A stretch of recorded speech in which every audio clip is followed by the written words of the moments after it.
Just sign it already. I've got a flight to catch."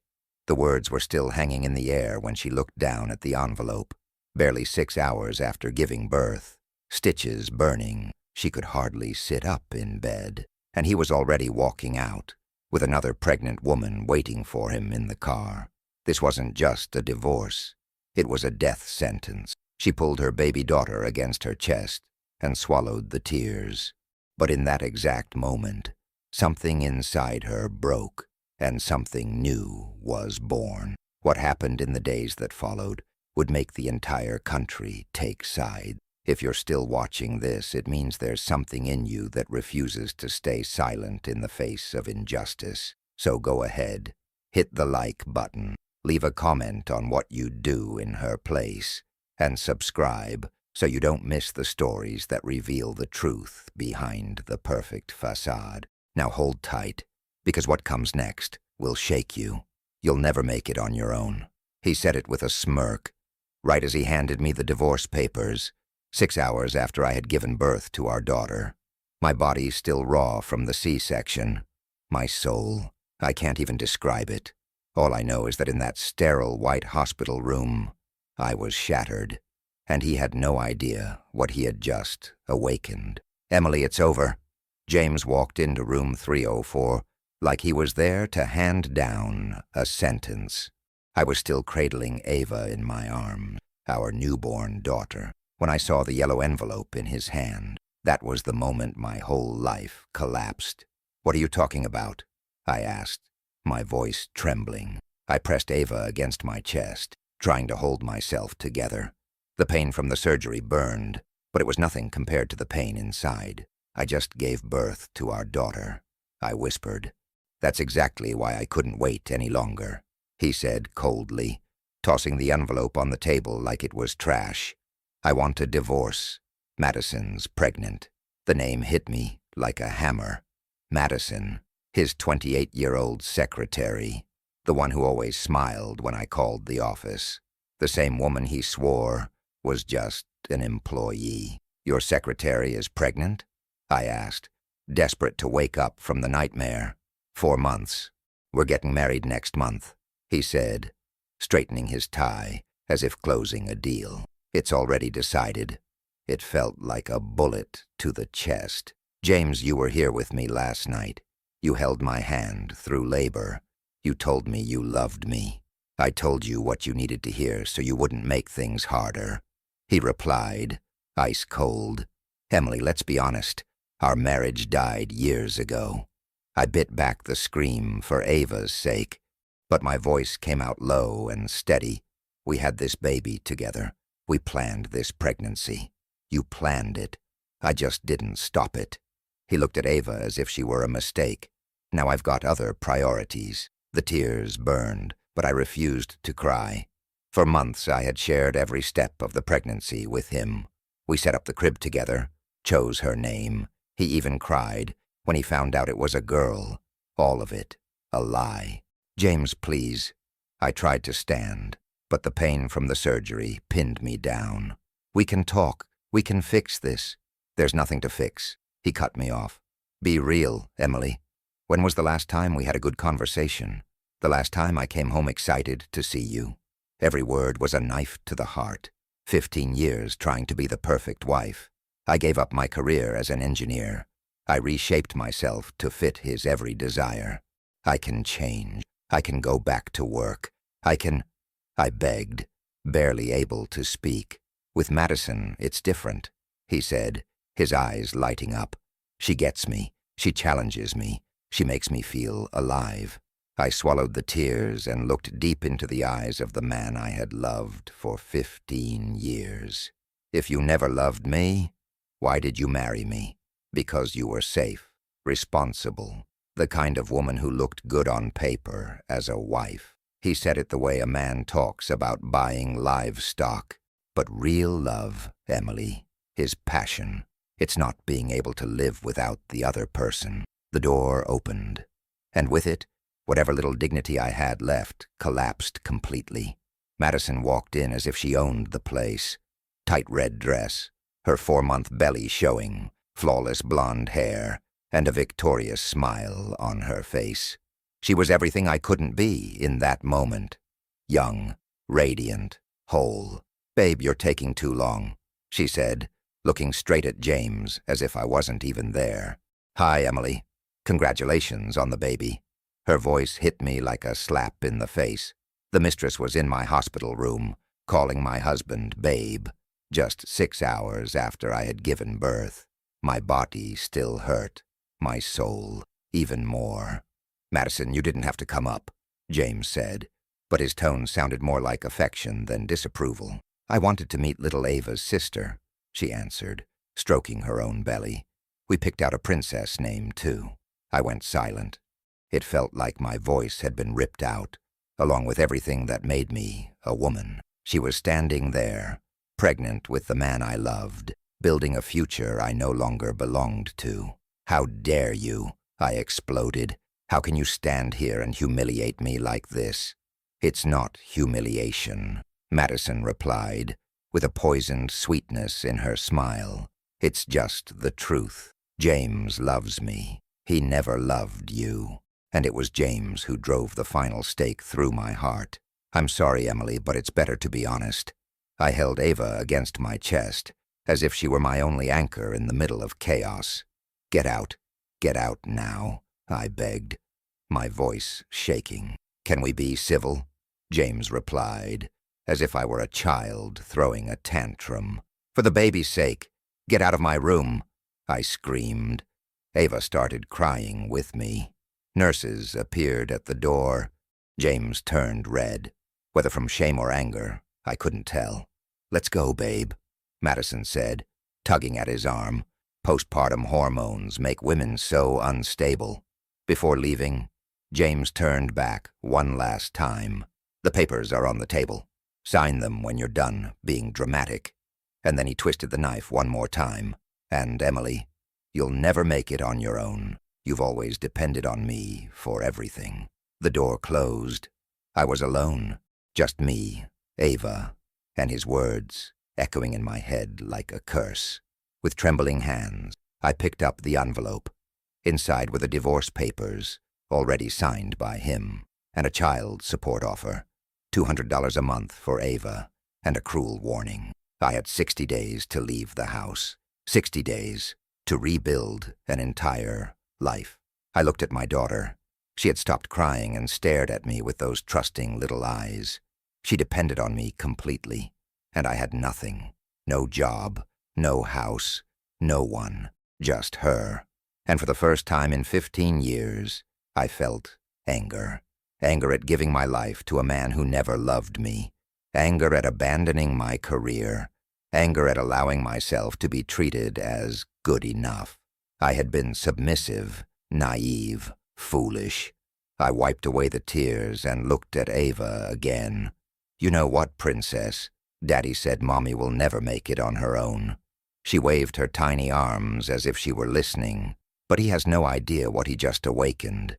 3 days later, I walked out of the hospital with Ava in my arms, and a strength I hadn't felt in over a decade. I didn't know where to go, but for the first time in years, I had one certainty. James Miller had just made the biggest mistake of his life, and I was going to prove it.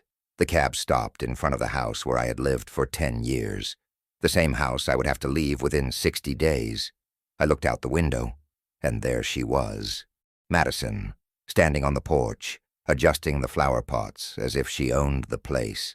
"Can you wait just a minute?" I asked the cab driver. "I just need to grab a few things." Madison saw me walking up and smiled. "Emily, how's the baby?" "What are you doing in my house?" I asked bluntly. "Our house now," she answered with that sweet voice that barely hid the poison. "James gave me the keys yesterday. I'm just organizing a few things before we move in officially." I felt the anger rise through my body. "I still live here, Madison. For now." She ran a hand over her belly with a fake maternal air. "Babies need stability, don't they? Grace is going to need the nursery that's being used as storage." "Ava's room?" I asked, in disbelief. "Who's Ava?" She feigned confusion. "Oh, you mean your daughter's room. But she won't be living here, right?" James said you're moving out. I held Ava tighter against my chest. Every word out of her mouth was a calculated humiliation. Madison, why are you doing this? Doing what? Just setting up my home.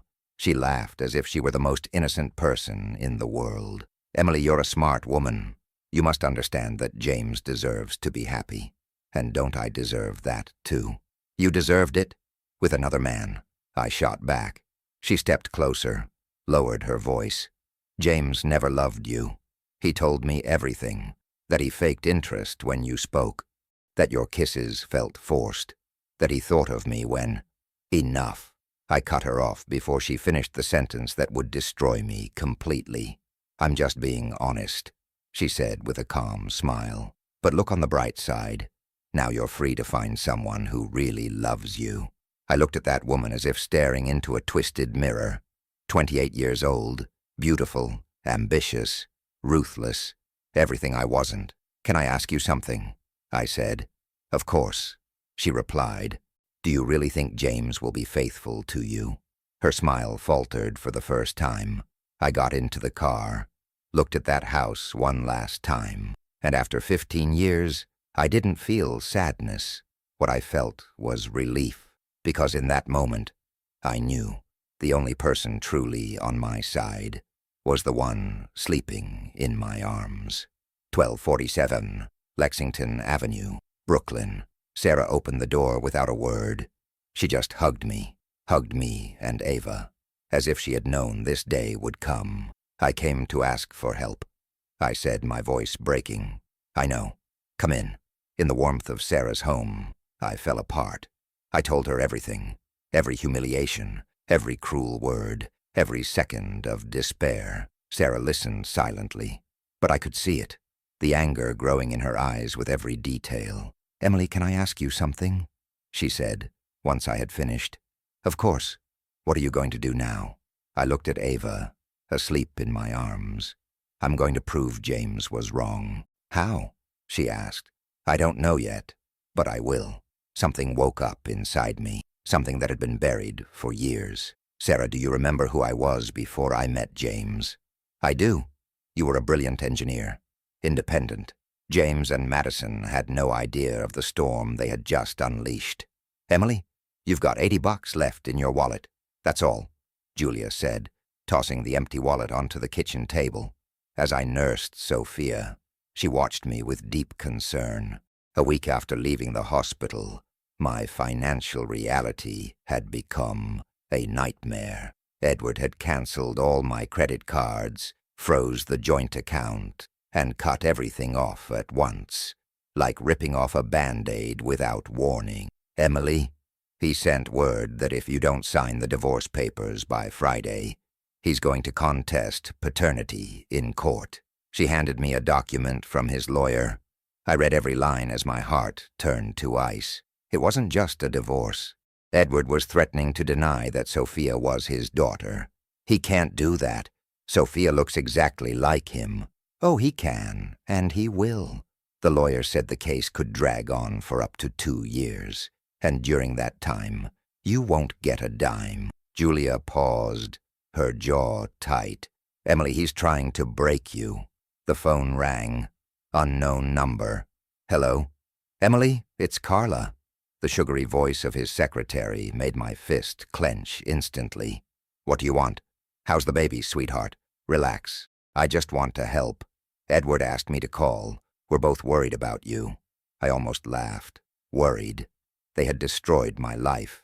Emily, this Sunday, Edward and I are getting married, and we want to have the reception at the house. She gave a little laugh. Wouldn't it be awkward to celebrate our wedding at the ex-wife's house? I went silent. Her words hit me like a slap in the face. You're getting married in my house? In our house now. Edward already transferred the deed into his name. Carla's voice dripped with satisfaction. She was savoring every moment. On Sunday, monsters, I muttered, slamming my fist against the table. Emily, don't sign anything. We'll fight this in court, Julia said firmly. With what money, Julia? I've got $80 and a baby to raise. The tears came hard. Maybe they're right. Maybe I'll never make it on my own. Stop it. Julia shot up from her chair. Emily, you're a civil engineer from one of the best universities in the country.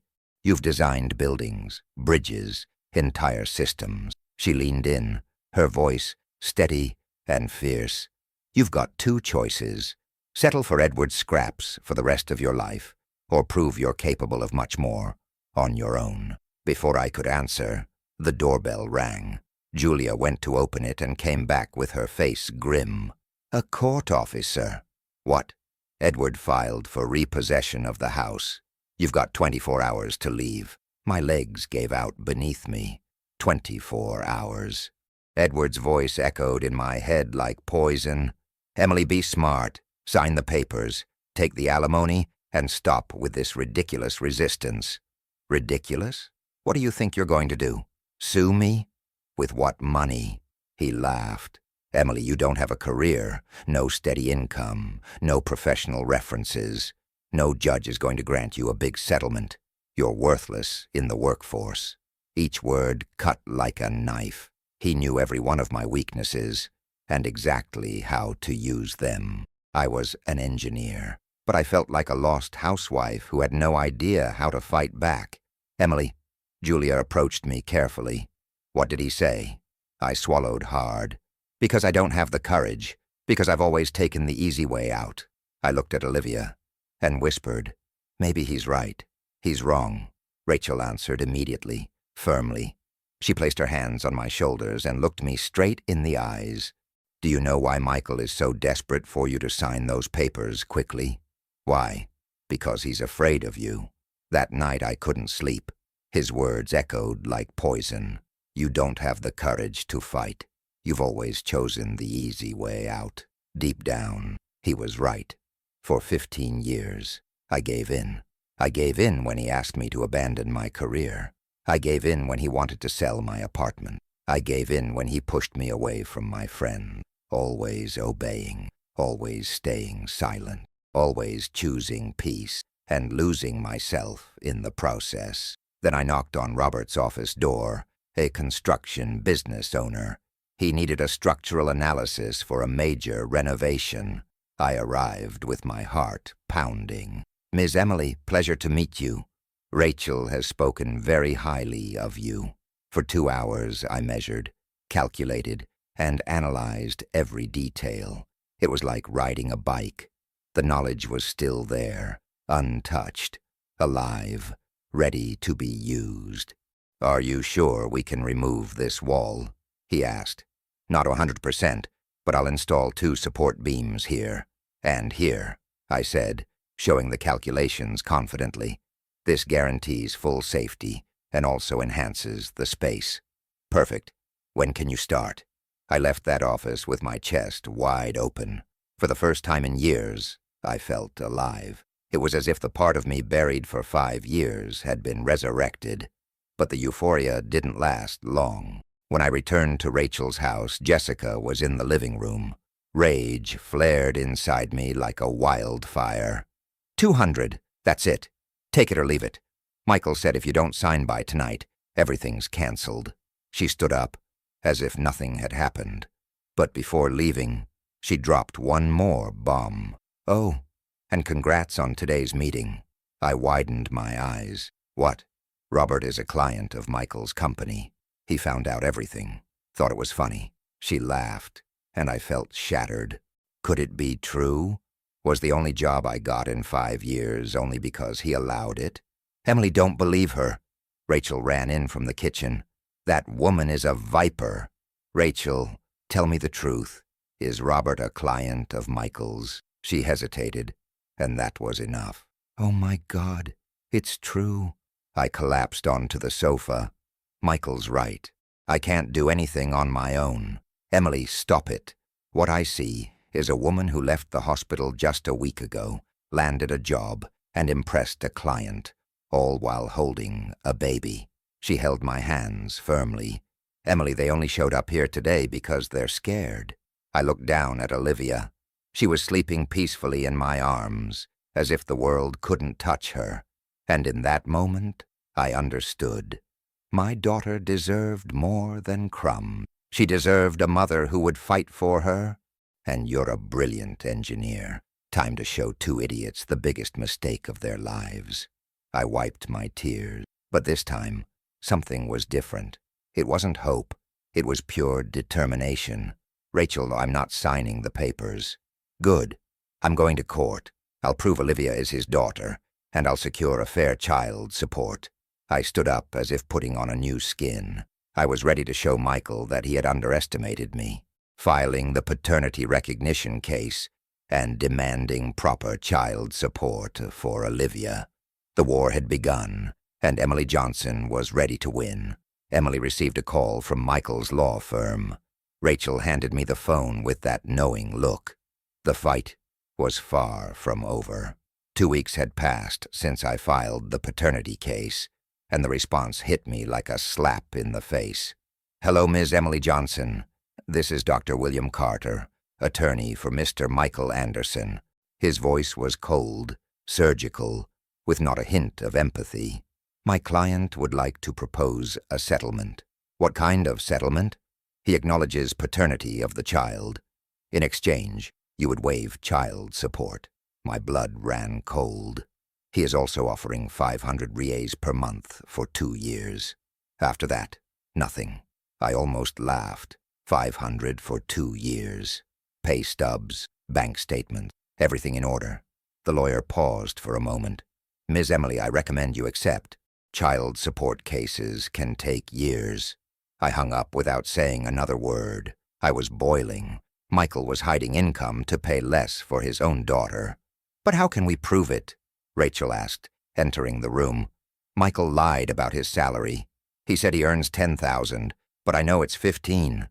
I paced back and forth, my mind racing. Rachel, I need proof. What kind? Pay stubs, bank statements, anything that shows how much he really makes. Suddenly I stopped. I know what I'm going to do. I'll get a job with the cleaning company that services his office. From the inside, maybe I can get access to the documents. Emily, that's crazy. Rachel's eyes went wide. It's necessary. Michael is stealing from his own daughter, and I won't allow it. I held Olivia close. I'm going to fight for her. The next day, I went to the headquarters of Clean Pro, a cleaning company that serviced several office buildings downtown. The manager, Robert, greeted me with suspicion. Ma'am, the position is for a janitor. Minimum wage, no benefits. He looked me up and down, as if I were in the wrong place. Are you sure? Absolutely. The company logo emblazoned on my chest. From engineer to janitor. How had I gotten to this point? Emily, are you sure about this? Rachel asked, holding Olivia while I got ready. If Michael recognizes me, he's never noticed the cleaning staff. To him, we're invisible. I put on the uniform. Perfect. I would be invisible inside his company. And Olivia? You said you'd watch her during the day. Of course. Just for a few weeks. I met Mrs. Rose, the manager in charge of that floor. Emily, nice to meet you. Listen carefully, dear.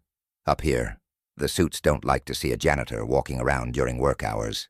Clean everything before 8. That's when they arrive. After that, only bathrooms. Every 2 hours. Understood. I spent the first day cleaning exactly the floor where Michael worked. I knew every corner, every office, every hallway.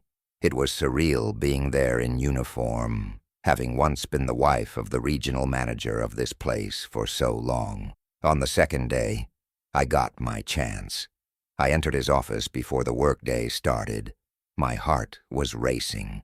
The desk where he spent his day was still the same, but the photos that used to be of me were now of Jessica, with her huge belly. I went straight to the drawers, searching for documents. Nothing.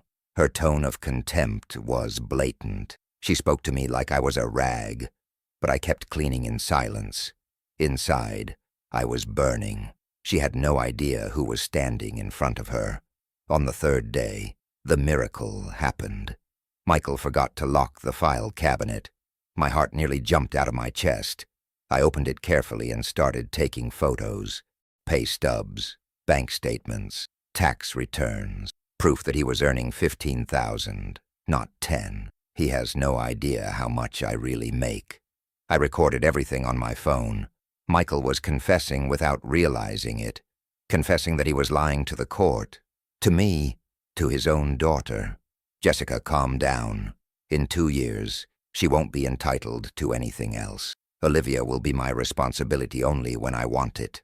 There was a pause, and honestly, I don't plan on wanting much. I wanted to jump out from behind that desk and scream, throw it all in his face. Anything else? I added, picking up my phone. I recorded him admitting he lied. I played the audio, and there began the turning point Michael never imagined facing. Rachel, I'm going to destroy that son of a...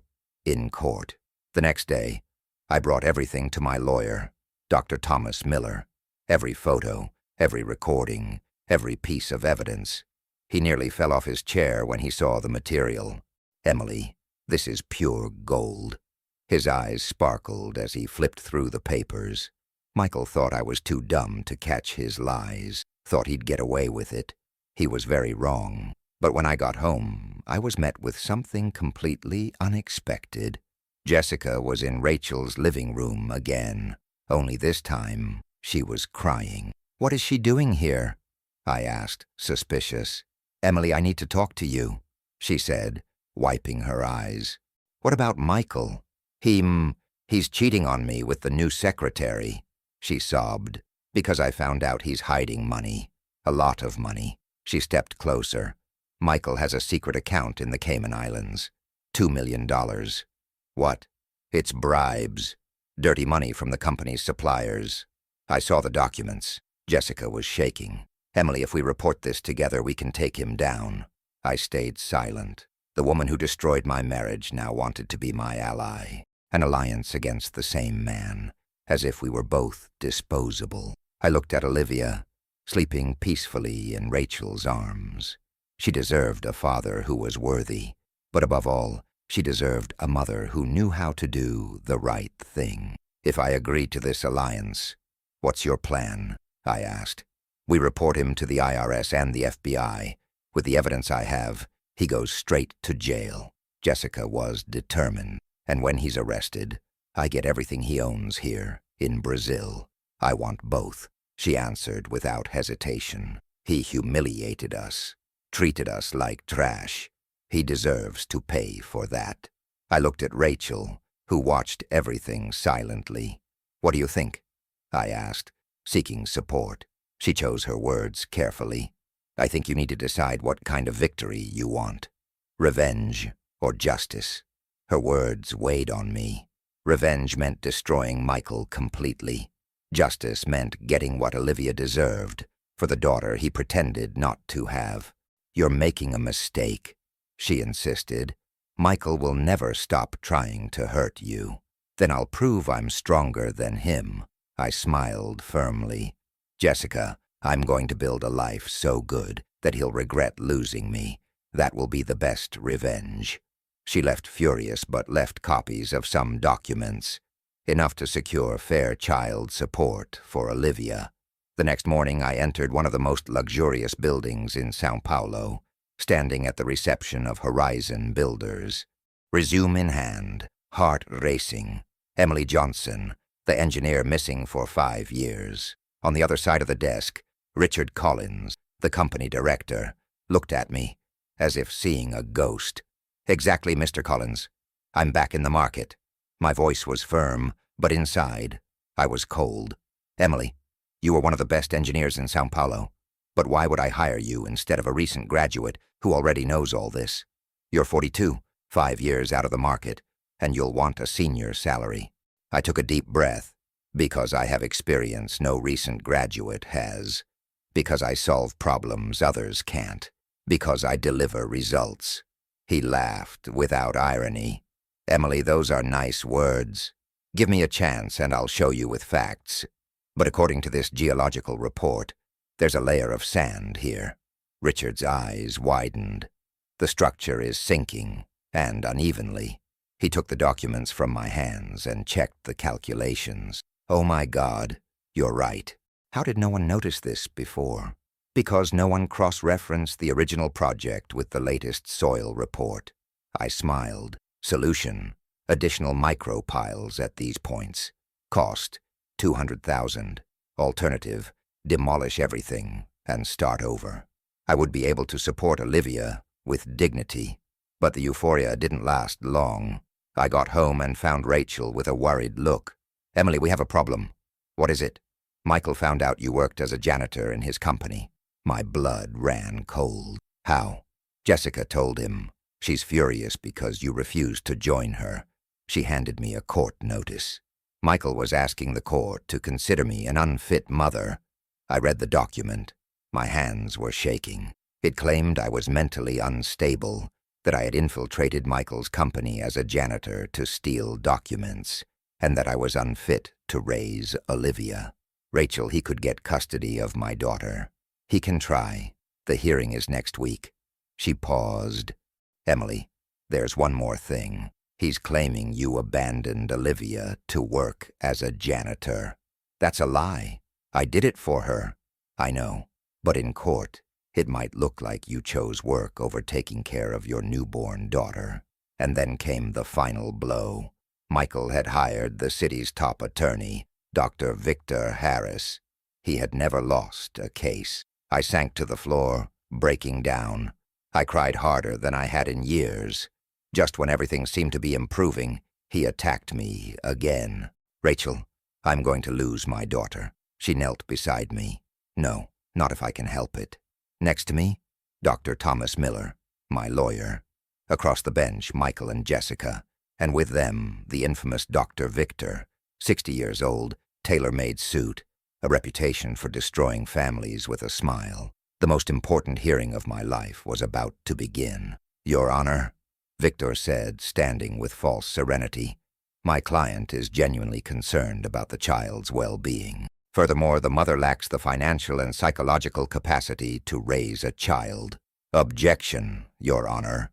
Dr. Miller stood firmly. "My client abandoned no one. She worked to provide for her daughter and has evidence that Mr. Michael lied about his income." "Irrelevant," Victor replied, unflinching. "What matters is that she trespassed, stole documents, and committed criminal acts." I was trembling.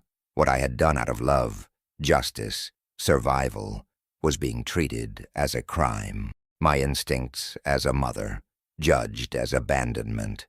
"Your Honor," Dr. Miller tried again, urgency in his voice. "My client was hired by Horizon Builders as an engineer, earning 12,000 Rs a month. She is fully capable of caring for her daughter." 12,000? Michael whispered to Victor, visibly surprised. The judge seemed torn between my current situation and the narrative of the past. Michael had been clever. He had managed to turn my fight into something dirty. "And now," Rachel said, "you go home, prove you're an exemplary mother, and pray the judge is fair." But when I got home, a surprise awaited me. In Rachel's living room, drinking coffee as if nothing had happened, was him. "Richard Collins, what are you doing here? I found out why you stopped working. It wasn't your choice. It was pressure." My body froze. "What?"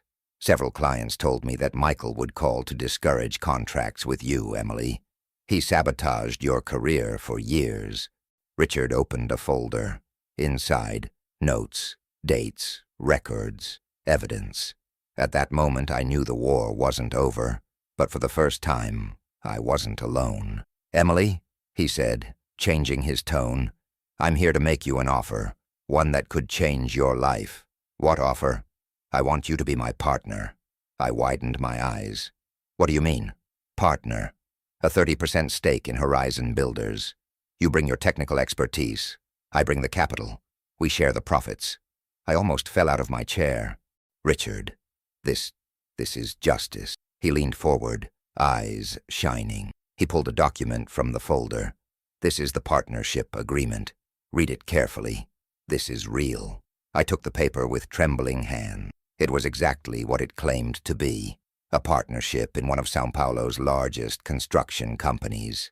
"But why are you doing this for me?" "Because I recognize talent when I see it, and because I hate seeing good people destroyed by small-minded ones." He paused, looking into my eyes. Emily, Michael has no idea what he lost. Do you really think so? I believe you deserve every penny, Emily. Michael will have a heart attack when he finds out. We laughed, together for the first time in a long time. The next morning, I entered Horizon Builders through the front door. My own office, a secretary, a gold business card. It was surreal, but the best was yet to come. Emily, your first project as a partner, Richard said, handing me a folder. I opened it and almost choked. Every calculation perfect, every detail considered, every line flawless. It was my chance to prove to everyone and to myself that Emily Johnson was back. 15 companies were competing for the project. Michael was there, confident, surrounded by his team, smiling, until he saw me enter. He went pale. Emily, what are you doing here? Working. And I walked past him without looking back. A bold project, intelligent solutions, 20% savings on the budget, and a 6-month reduction in the delivery schedule. The panel fell silent, surprised, impressed. Then it was Michael's turn. He tried to maintain control but was visibly shaken. His presentation was technical but soulless. No spark, no conviction. When the results were announced, I stood firm, prepared for any outcome. I turned slowly, looking him in the eyes. 6 months ago, I discovered who I really am. I paused. And you know what? Thank you. Michael, thank you for setting me free from you. Michael was speechless. I got into the car and drove away, leaving him alone, facing the truth that hurt the most. He had lost the best thing he'd ever had in his life. The next day, the custody ruling for Olivia was announced. In the photo, I wore a hard hat and safety vest, smiling in the middle of the construction site of the Alphaville business complex. 2 years had passed since the day I was left at the hospital. Now, I was a national reference. Rachel, look at this, I said, showing her the magazine. Meanwhile, 2-year-old Olivia played on the floor of the living room. I'm on the cover. And you deserve every word of that article, Rachel replied, emotional. In just 2 years, you've turned Horizon Builders into the most respected construction company in São Paulo. Richard paused and added, and the best part, Michael's company lost 15 contracts to us this year alone. I smiled, a light, victorious smile. The sweetest revenge was success. But the phone rang again. Unknown number. Hello? Emily, it's Michael. His voice was different, weak, almost unrecognizable. What do you want, Michael? Silence. After 2 years, Michael finally sounded broken. Coffee at Westfield Mall. 1 p.m., and be quick. When he arrived, I barely recognized the man sitting at the table. Michael was thin, dark circles under his eyes, no spark left in his gaze. None of that arrogant executive who had left me at the hospital. Emily, thank you for coming, he said, standing awkwardly. Just tell me what you want. I have a meeting in an hour. Jessica left me. He looked at his hands, unable to face Emily. I was a monster. I always have been. For the first time, he lifted his eyes and met hers. Can you forgive me? The question caught Emily off guard. For 2 years, she had dreamed of this moment. Michael regretful, humiliated, broken. But now that it was happening, she felt nothing. No satisfaction, no relief, just emptiness. Why should I forgive you? Because I know I don't deserve it. I spent 5 years sabotaging your career because I knew that if you went back to work, you'd realize you didn't need me anymore. He paused for a long moment. I was right. I was. You're brilliant, Emily. Always were. I'm mediocre, and now I'm paying the price. What price? I've lost everything. The company went bankrupt last week. Jessica stole from me and fled abroad with the money. I'm being sued for tax evasion. His hands trembled. Emily, I'm going to jail. She didn't feel pity. She felt something cold, distant, almost mathematical. Satisfaction. And what does that have to do with me? I want to ask you for one thing. Not for me. For Olivia. He leaned forward, Voice faltering. When I go to jail, can you tell her that her father wasn't a monster? Silence. Can you make up a better story about me? Why would I do that? Because you're a better mother than I was a father. Emily took a deep breath. When Olivia asks about her father, I'll tell the truth. That you're a man who made mistakes, but she can choose to be different. Michael, I don't forgive you, and it's not out of spite. Forgiveness isn't asked for. Forgiveness is earned. She grabbed her bag firmly. You destroyed our family, sabotaged my career, humiliated me when I needed support the most. Forgiveness, you ask from God. But when she arrived at the office, she was surprised. Emily, Richard said, excited. There's a French delegation waiting for you in the conference room. French? Group B, one of Europe's largest construction firms. They want to propose a joint venture with us. Emily entered the room with her heart racing. 3 elegantly dressed French executives were waiting. The leader stood. Madame Johnson, it's an honor to meet you, he said in Portuguese with a strong French accent. The pleasure is mine, Mr. Ballman.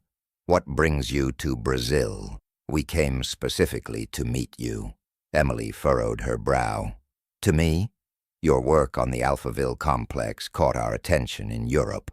He opened a folder with graphs and reports. We want to bring this expertise to France, but know that we thoroughly researched your background. Jean-Claude leaned forward.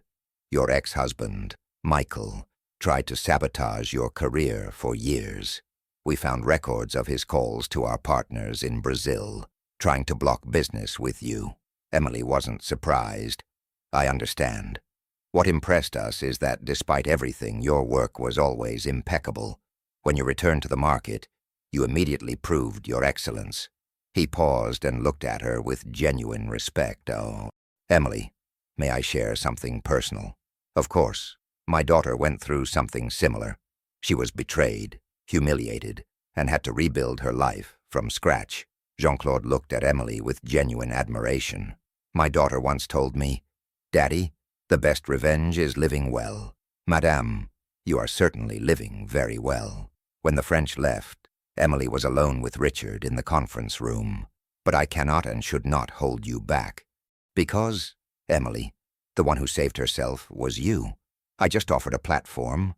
The credit is all yours. That night, Emily put Olivia to bed. Her daughter's face, serene, hair spread across the pillow.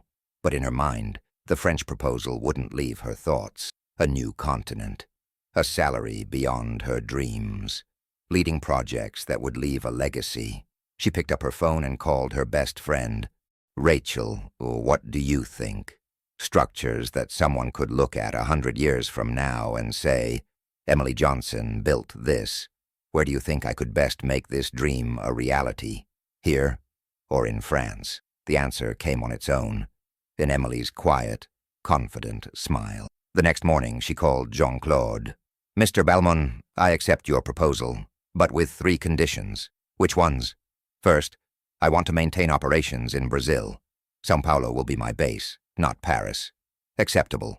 When she hung up, Emily looked at Olivia, playing on the living room floor. Her heart warmed with gratitude that overflowed.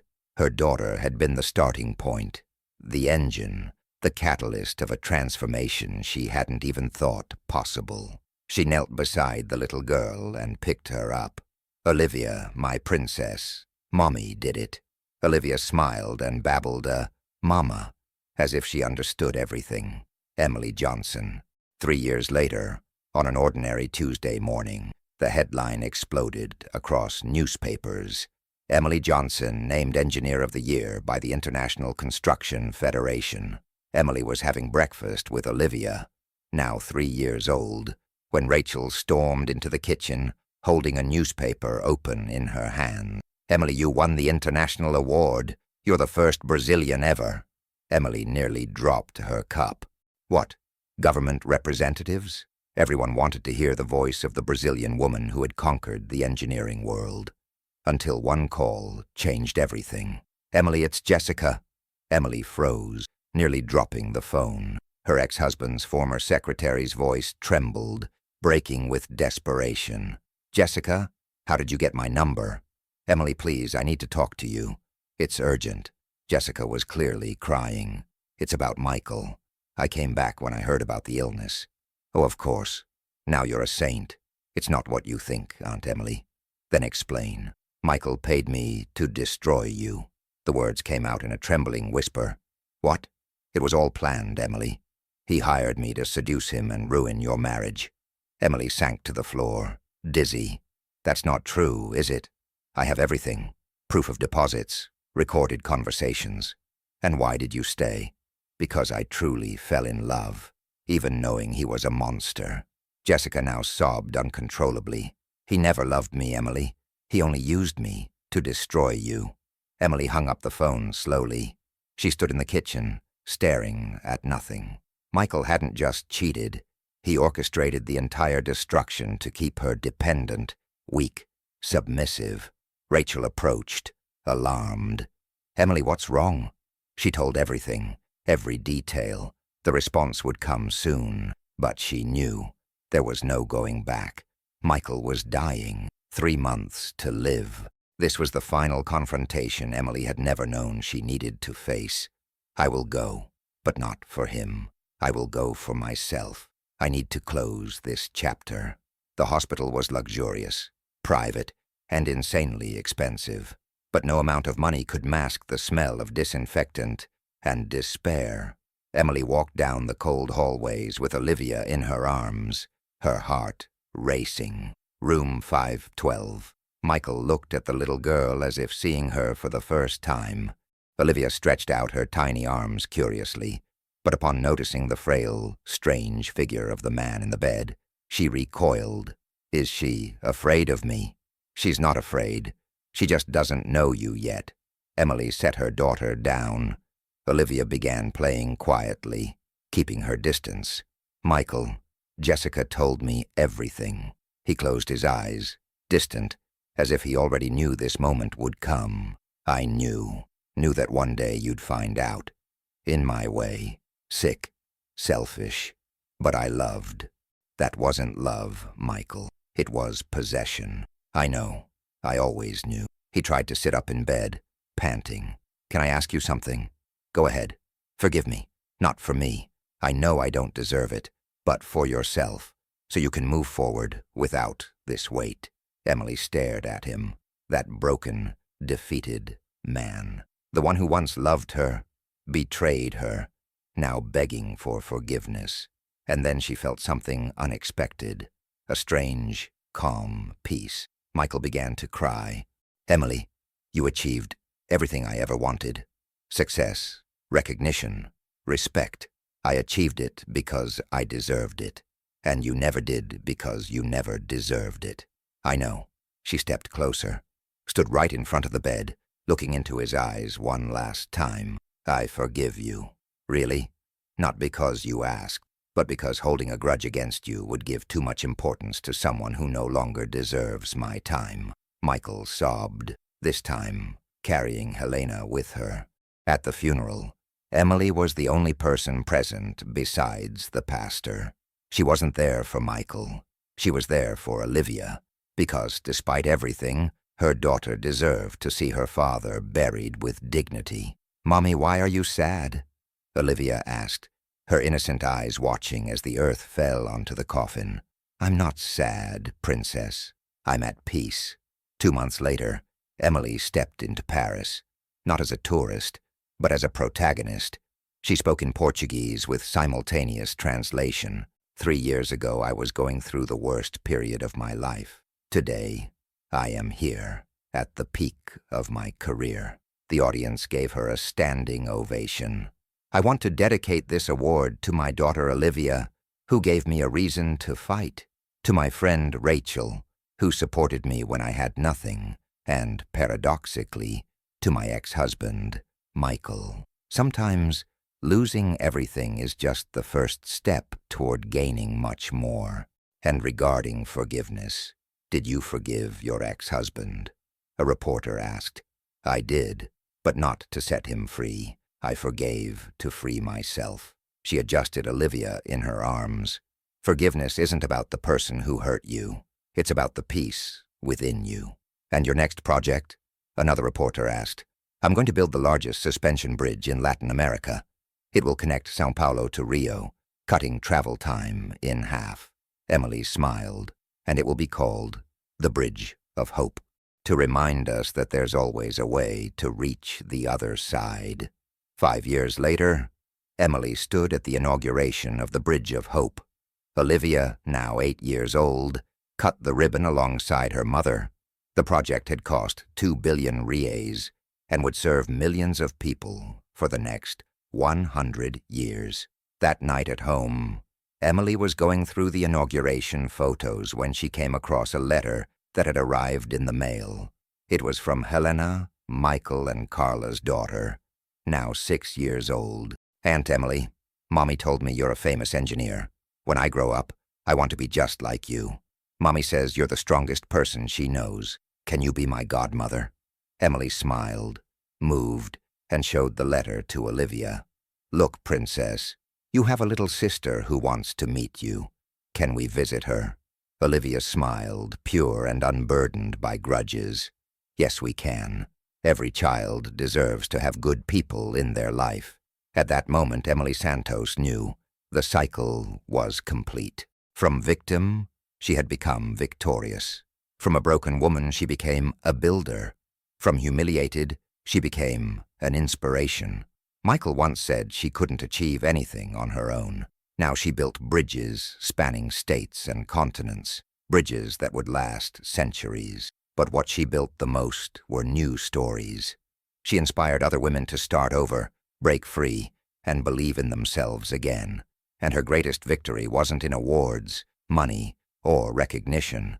Her greatest victory was intimate, silent, and profound. It lay in the simple yet powerful fact that she had proven to herself that she was far stronger than she ever imagined.